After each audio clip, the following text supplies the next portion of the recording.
Well, hey everybody, welcome back to this episode of Think Business Live. Looking forward to talking to Bryan Mattimore. We were recently on a different podcast together, which was great. That's how we met. He's the co-founder and chief idea guy at Growth Engine Innovation Agency. Bryan, I enjoyed being on that podcast with you.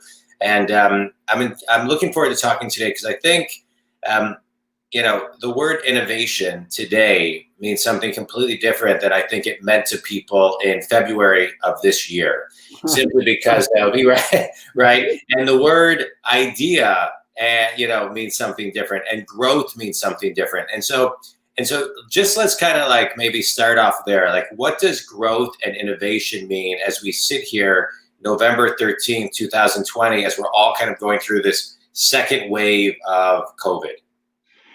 Yeah, and thanks for having me on, John. Thanks for being here. I think growth means survival in these times. In many ways it does, yeah.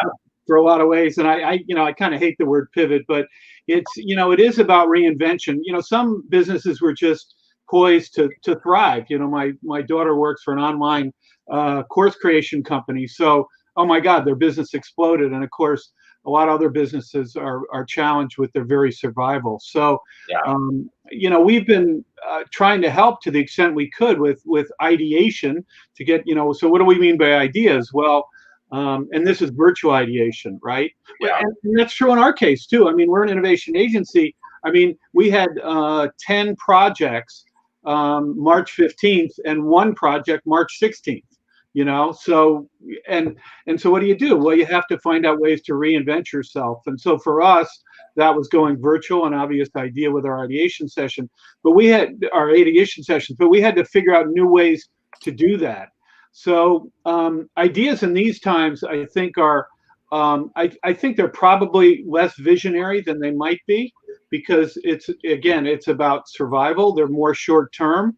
The well-funded companies maybe are able to think a little longer and bigger, but at least I've seen with a lot of our clients, our one client, no, I'm kidding, with our clients, it's what can we do now? And that might be not just be product ideas or cost-cutting ideas. It could be supply chain ideas, logistic ideas, new ways to distribute, new ways to sell, et cetera. Yeah. Well, let's talk about that, because one of the things you do is you partner with companies, you provide a continuous stream of not only innovative ideas, but innovative products, services, and ideas for top line growth and improved profitability. And I think a lot of companies are really looking at the profitability today.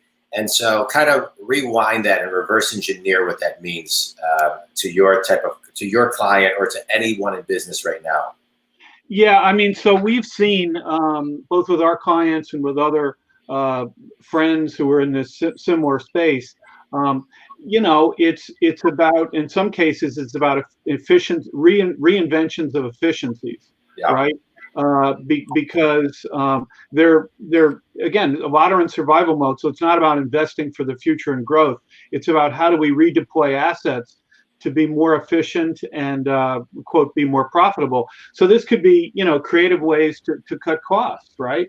Obviously the obvious ones are we don't have to pay, or we're not going to have offices, but in the supply chain area, are there more efficient ways to do it? Can we partner with other distributors? Can we come up with creative solutions that way? So the work that we do, ideation, we're experts at ideation process. And then innovation is of course, bringing those ideas to market. Our ideation processes are not just viable and good for new products, but strategies, as I said, cost cutting, logistics, supply chain. It could be anything where manufacturing is where you need a new idea. And of course, we've seen some famous pivot where companies have been extremely resourceful and creative about, we don't do alcohol, we do PPE stuff or whatever it is, Ford doing, air conditioners, turning them into respirators, et cetera. I want to talk about something you kind of mentioned, ideas, and you guys are an idea company. But I want to talk about how an idea is taken from its infancy to, planting that idea, to sprouting that idea. And many times the idea that ultimately comes has nothing to do, but you couldn't have gotten there unless you started out just kind of brainstorming. So I want to talk about, what your thoughts on how often companies should actually be brainstorming ideas right now, and not just new ideas, but reinventing, as you said, and I'll just add on to that, reinventing every element of their business, looking at everything and really taking a deep dive. I mean, as a coach, I'm in companies saying, okay, this is how you've done it, but the same level of consciousness that got you here is not going to get you here. And so how do we reinvent? And sometimes it's so simple, it's complicated. And so just kind of talk on that, if you would. Well, yeah, there's a lot to unpack in that question, and there was a lot there that's really kind of wonderful, not the least of which was the metaphor, sort of planting and growing ideas, right? So, like how I layered that in, right? Yeah, I like that. Yeah, so, and by the way, companies should not be doing brainstorming. I mean, some might say this is a semantic distinction I'm going to make, but most companies, brainstorming. Okay, who's got some ideas? Who's got some more ideas? Withhold judgment. That's been shown to be a very ineffective way to get breakthrough concepts.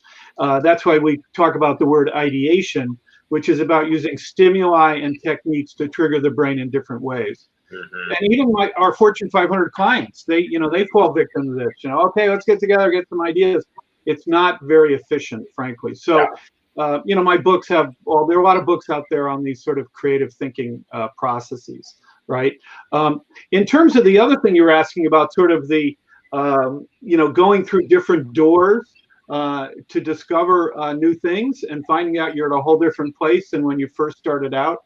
Oh my God, we see that all the time in our new product work. A very simple example was we were working with Thomas's English Muffins on a square bagel.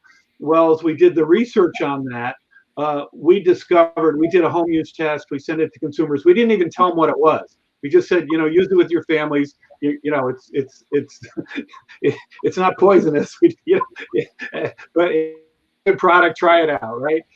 And they came back and they basically told us that this was a lousy bagel, but a wonderful sandwich bread. And we hadn't really thought of it that way. And so that was a good example of having to be creative and flexible at every step of the process to make sure you're meeting consumer or customer needs, right? Yeah.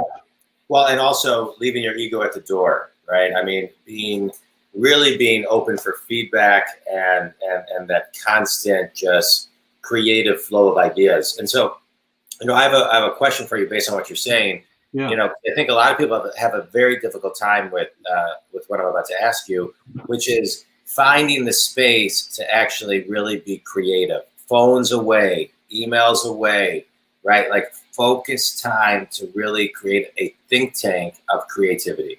How would you recommend people go about that? Yeah, well, there's the individual, there's the team, and then there's an organization, right? And they all, they're different structures and different. They all need to find time to be creative. My business partner, Gary Fraser, spends a lot of time in the shower. It's like, what are you doing? So there's that, the travel time, although we don't have that so much anymore, a lot of us. So there's, the personal time. And those who are interested in creativity, they find the time, when they're driving to their son's soccer game and they get a eureka moment. The bigger challenge, I think, is with teams and with organizations, right? And we found that you really have to structure for it. You have to, do ideation sessions. You have to schedule those. Because, if you say to your coworker, hey, John, I'd like you to come up with some ideas on how we market this new product, get back to me tomorrow with some ideas. Unfortunately, John's not going to be able to do it. You might, but John, doesn't think of anything.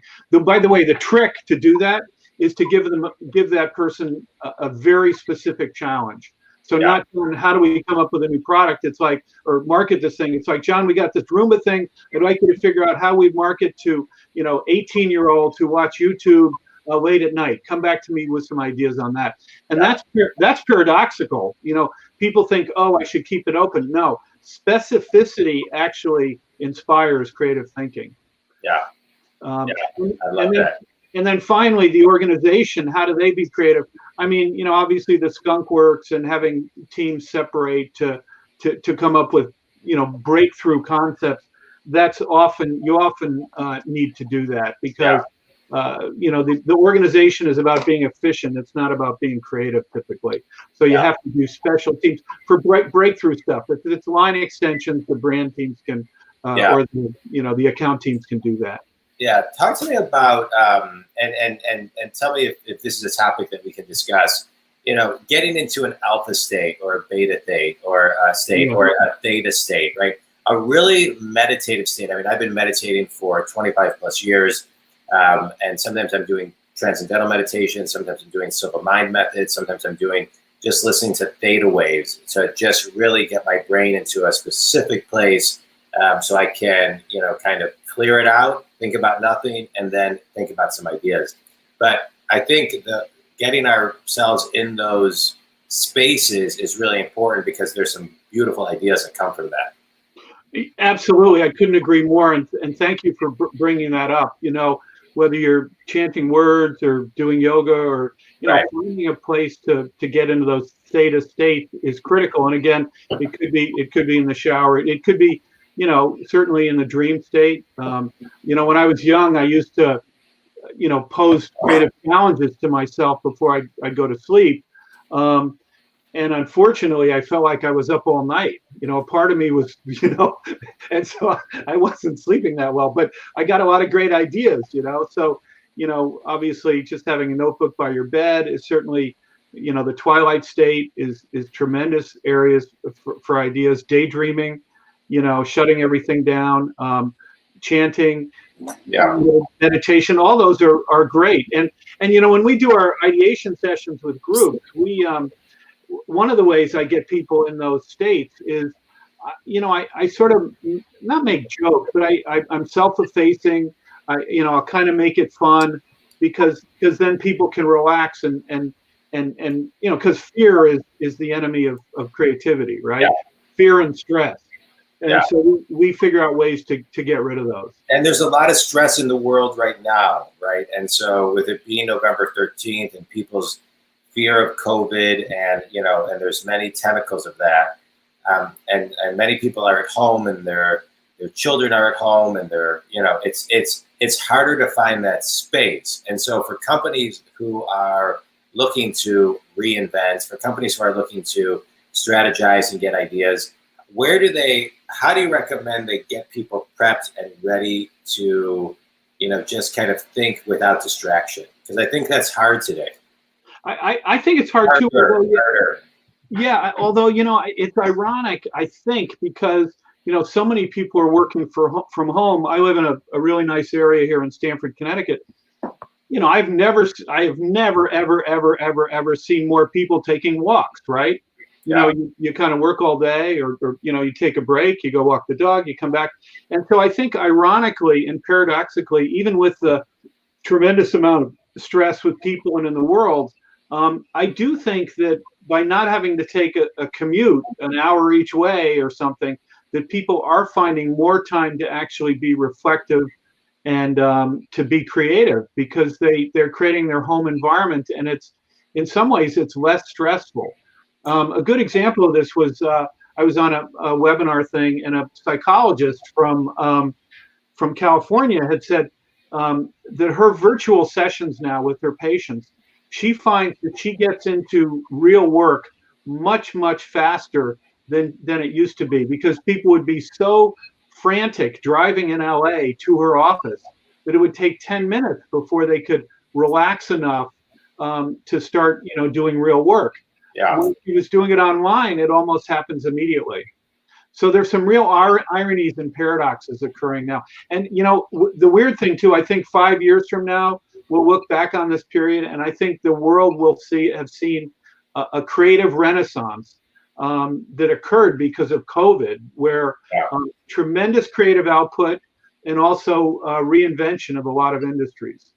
I mean, I think the reinvention of a lot of industries. Pre-COVID studies have shown that 85% of the jobs that exist in 2030 do not exist today. And so pre-COVID studies also showed that 75% of the global workforce will be millennials by 2025. And by 2027, 50% of the workforce will be freelancers, which COVID has accelerated all of that to be really a decade of not only reinvention, but adaptability, flexibility, and companies being able to pivot, and also be able to pivot from a recruiting standpoint, because the geographic boundaries of who you can hire have completely changed due to being comfortable. Where I would say back in February, people were very uncomfortable with video and Zoom and StreamYard and Microsoft Teams. It's every day. It's just every day now. Yeah, you remember back in March, we'd say something like, you can get 50 people on a Zoom call. Can you imagine? And now, it's just standard stuff. And actually we found in our virtual ideation sessions, there are actually some advantages to virtual, obviously, besides social distancing and not having to travel and the expense of, a room and that kind of stuff. But for instance, you can't do an all-day ideation, or you can, but you don't want to do a 2-day strategy session.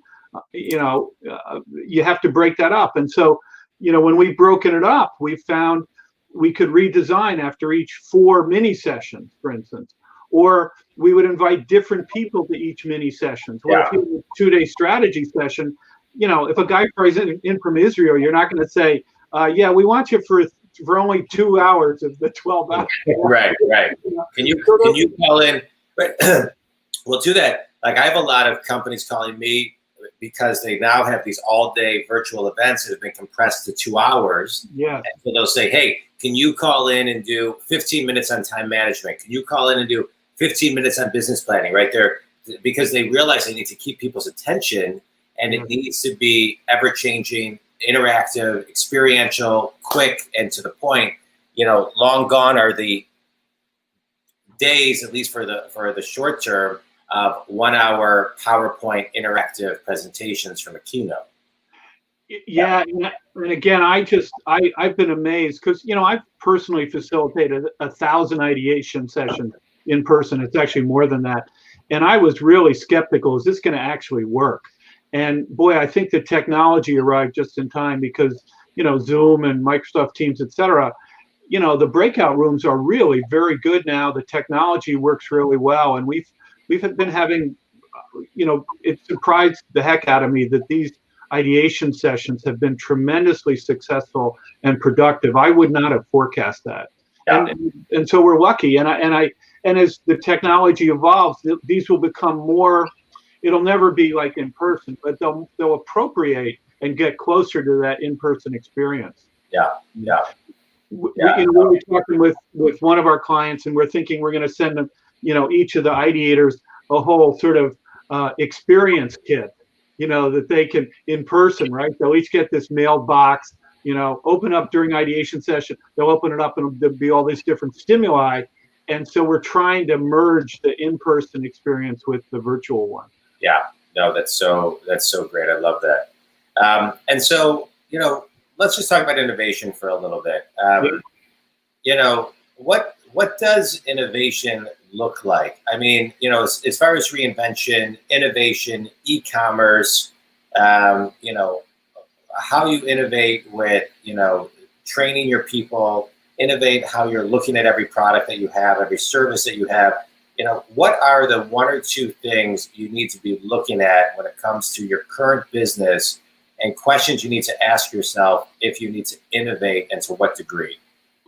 Yeah, that's a fantastic question. Thank you. I mean, part of it is, if we're going to get bottom line and real here, you've got to have somebody who has the stripes or the authority and the money to fund these innovation initiatives, because especially in these times, because it's very hard for a person to work the system virtually if they don't have the support of senior management. So that's number one. I'm talking about now new, bigger initiatives. In terms of everyday initiatives and being creative, creativity training still works. I mean, we do action learning stuff where we give, people give us real world challenges, and we do virtual training sessions, and people learn the techniques, and these are hopefully life-changing, and they get a toolkit of techniques they can use. So, that the delivery vehicle is different, but these things still work. Yeah. In terms of innovation, what we've discovered is one of the challenges, but now we're kind of figuring it out, is if you really want to succeed with innovation, my strong bias is that you need to start with cross-functional teams. And so you need to have, the finance guy at the early stages of innovation, and the manufacturing people, and the sales guys. Certainly you would always have marketing and the creatives and the agencies and all that kind of stuff. But you want to get all the people that are going to touch this thing moving down the road, if it's new products or whatever it is, even cost cutting, you want to get the logistics people in there, whatever it is. You want them all involved because you want ownership. And that is even more important now. If you go to somebody and say, here's this brilliant thing, go do it, they're going to say, well, I don't think it's brilliant. But if they were part of it, they're going to, you need that passion, because innovation is hard and you need commitment. And so you need everyone to be involved from the get-go, and you get this feeling of energy and excitement, and they understand then why it's a great idea, and why what you're pursuing makes a lot of sense, where on the surface, it may not be obvious it's a good idea, frankly. Yeah. No, you're bringing up some great things. And so, Bryan, who's your ideal client, and how do you work with clients? The ideal client is one that has money. I'm kidding. Yeah. But no. But to that point, you need to invest in yourself, right? You need to look at this and say, what's the investment in an idea and innovation? Yeah, for us, ironically, it's paradoxical or ironic, whatever you want to call it. The ideal client needs us less than the clients that need us most. And the reason for that is the ideal client kind of gets what we're trying to do, and they're supportive of it, right? And they see us as an ally and a helpmate and a consultant and a facilitator. Those companies that have a culture that's kind of anti-innovation, more just efficiency, if you will, they could see us as a threat, or their politics, or they're not supporting us. And so, again, it's ironic that those who need us the most are probably the least likely to hire us, and frankly, will probably be the least fun in terms of mutual consulting assignment. Yeah. So we're lucky in some ways, being an innovation agency. It's a little bit self-selecting, and that people, tend not to call. They tend to call if there's a huge problem or huge opportunity. Yeah. But not in the middle so much. No, I hear you. All right, good. That's good stuff. And so, all right, let's do a quick speed round, Bryan. You ready? Yeah, I'm ready. Favorite book and why? Oh gosh, do I have to answer this quick? Huh? Okay. We're downsizing. We're moving the house, and so I'm right now moving literally thousands of books. And I'm not going to say my own, clearly. What do you mean by favorite? What's your favorite business book that people, that? I think there was a seminal book. A seminal book was Synectics, which came out in 1960-61, and another seminal book was Techniques of Group Dynamic Problem Solving. And these were ideation process books that I've, in my work, have since expanded on. But they were important in my career as a ideation facilitator. Yeah. Best piece of wisdom you've ever received? I guess it was my father's, who was a brilliant entrepreneur, business person, idea guy. I think he had said, get some, you don't have to be a sales guy, but get some sales experience, because it doesn't matter what you do in life, you're going to need to be able to sell your ideas. Yeah. That's a great one. One piece of advice you give somebody graduating college this year? One thing they could do, I'm working with this guy on, we've created this program, Inventing Jobs That Don't Yet Exist, right? And it's a really fun workshop. But the point there is that I think those who are leaving college should go to potential employers, if they want to do that, with ideas. You should go, I've looked at your business and I think you should do this and this and this and this. And they may be not great ideas, but at least the people that could hire them could say, oh my gosh, this person is really an interesting person with all kinds of ideas. So don't go with hat in your hand and send your resume and all that stuff. Go and say, I've got this idea that I think can help you grow your business. And this is what it is. And I've talked to 20 friends of mine and they're all excited.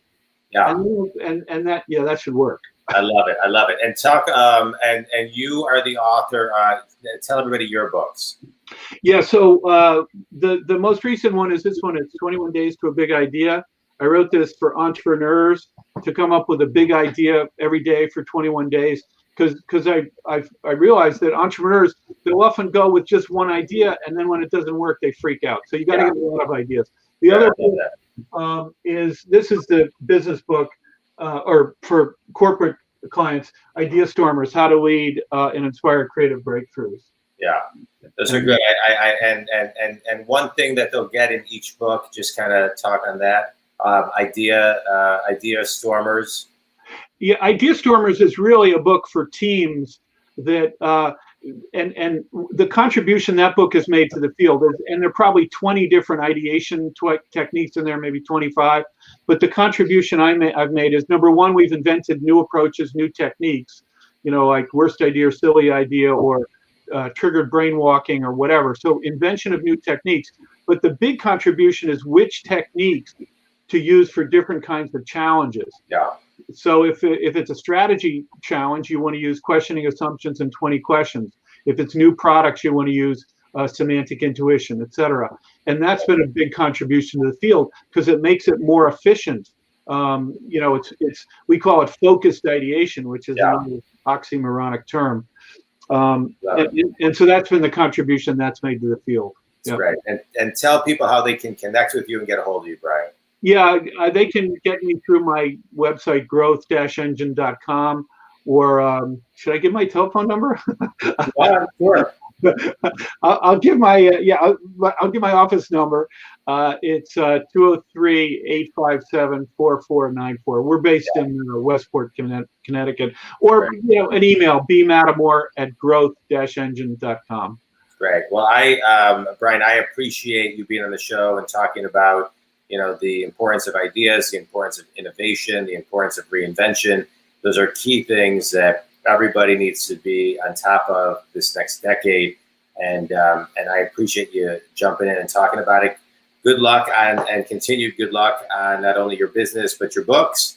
And thanks for being on Think Business today. To anybody who's listening, thanks so much. If Bryan can help you, reach out. Bryan, thanks, man. Appreciate you being on the show. Thanks for your great questions, John. I appreciate it. Bryan, appreciate it.